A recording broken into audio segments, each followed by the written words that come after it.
Okay, backers. So we're trying something new here. Yeah, backers! So we're trying something new here, which is trying to do some video updates. Talon has been absolutely killing it with the video updates that he's been doing.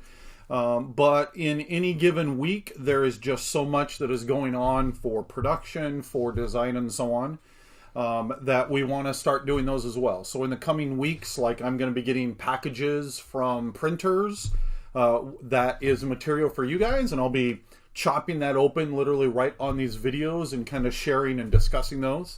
For today, as you can say, Brent is here. Now, what up? We do a virtual office for most of us, and so this is, my hobbit hole, dropship, port, cave, however you want to call it. And then Brent lives down south from us, but he is up here today because we are working on maps. So we have 28, I believe, maps to design as part of this process. And it's kind of mind-boggling to think that we have so many of those to design. I have given Brent all the kudos in the world before with the maps from Grasslands and what's in the beginner box set in the Game of Armored Combat. The art, the quality of these, they are just fantastic. Yeah, and honestly, while I love all the accolades, the truth is we have a mapped design team of volunteers, which includes one of our cons, actually. And they put in a lot of great effort. In fact, as soon as we announced while we were at Gen Con, as soon as the thing with the map school, then they heard about Tucaid, they started writing on Tucaid map designs and stuff. So by the time we got back, I think there were 15 different versions of things that were up and out. So, I didn't mean to put it all on Brent. Oh, no, I single-handedly do everything. But he's right.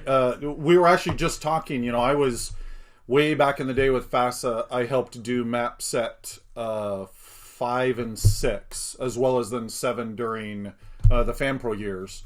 And as much as Brian and I would draw them out and play them and stuff, this process has been taken up to a whole new level, as I said, with the map team generating initial ones. It then comes in, we review, we comment, send feedback back. They run play testing. It is amazing how we really do drive these things all over, play the heck out of them and bulletproof them and get them ready before we turn it over to Art. And then the artist just takes them and runs. She's amazing. So yeah, we've got an awesome group the of artist artists. is just killing it. But so in this instance, though, you reach a point where there's only so much you can do virtually, and it really is about getting together with Brent and I, and we sit down, and as you can see, so this was made with, is this the Megamap?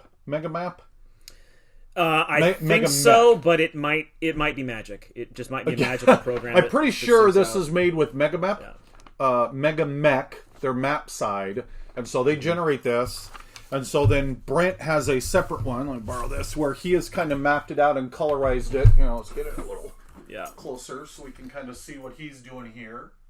Okay. When it comes down to the design and development stage, it is amazing how when you strip away all of the shiny colors and stuff and just look from a core design thing, the raw black and white, it gives you so much flexibility that it's hard to spot when you're looking at the patterns. And then, of course, we also have the big size, where we draw it out large because a lot of things, they just look so much different at scale than they do when you have to play it. You have to play it full size. What you're actually going to see when it's large scale.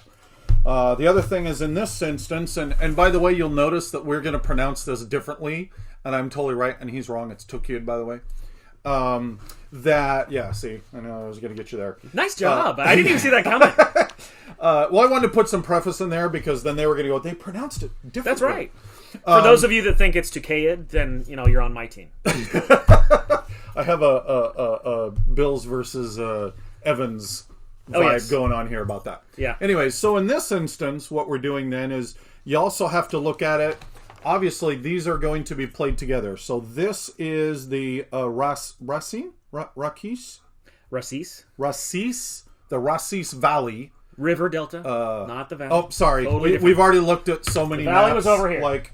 Where's the... Oh, yeah. Yeah, the Cozies Valley is what you were thinking. Yes, the Cozies Valley. This was the Diamond Shark, so we've already gone over that one. That was awesome.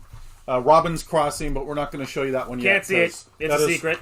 That'll be another one because that is so full of awesome. It's just basically a big river with a map-sized bridge right through the middle of it. That's all it is. Yeah, it's awesome. So anyways, this is then the Rasis River Delta. This is the Smoked Jaguars. And so there have been previous river deltas that have been done. That for those that have that, I think it was map set 3 or 4, one of those two, almost utterly unplayable. So that's part of what we're in the process of doing right now, is taking the wonderful feeling that the map team put together and then trying to figure out how do we actually then make it playable so it's not this horrible slog. Because as much as this is going to be tied into the Chaos Campaign Battle of Tukyid scenarios that we'll be doing, you also want these to be maps that anyone can pull out and play at any time, and so there has to be a certain level of playability in there.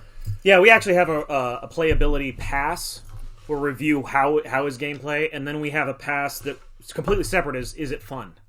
And trying to find ways to make sure that we're keeping to the theme. The mechanics are reinforcing the storytelling for the specific events, which we have here. But also making sure it's a fun map that people are going to want to play multiple times, really enjoy it, or they're only going to play it once, but they're going to know why. So so that's what we're in the process of doing. We're going to be hours at it. We kind of lost 2 hours because we realized we needed a mic, which I got. Because, well, we had the mic, it just didn't work. Well, I had to go get the mic a couple days ago, and then the mic didn't quite work, even though it said it would just plug into an iPad, which I'm using an iPad because it's just awesome. And then we went on an adventure to the Apple Store and got a new thing. And then we're trying to Skype with it, and for some reason that didn't work. So then we thought we were out of luck, and it's been a whole fun adventure. So it's a thing.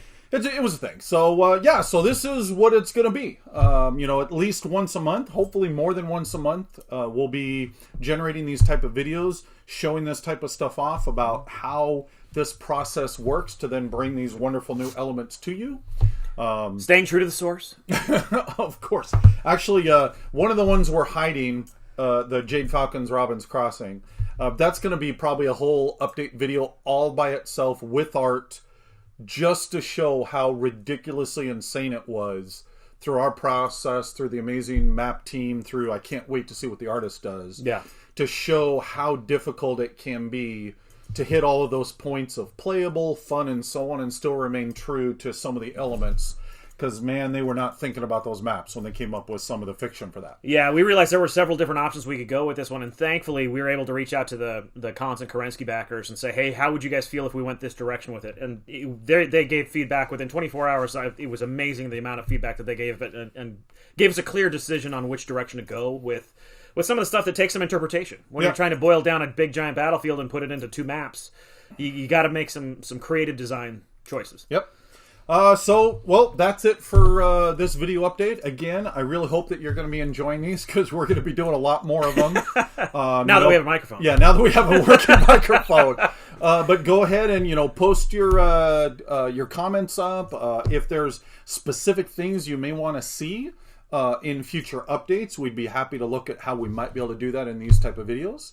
So post that comments away. Enjoy. Once again, thank you all for being here and for your fantastic support, and we'll keep powering away to deliver all this awesome sauce to you guys. So thank you very much. Thank you.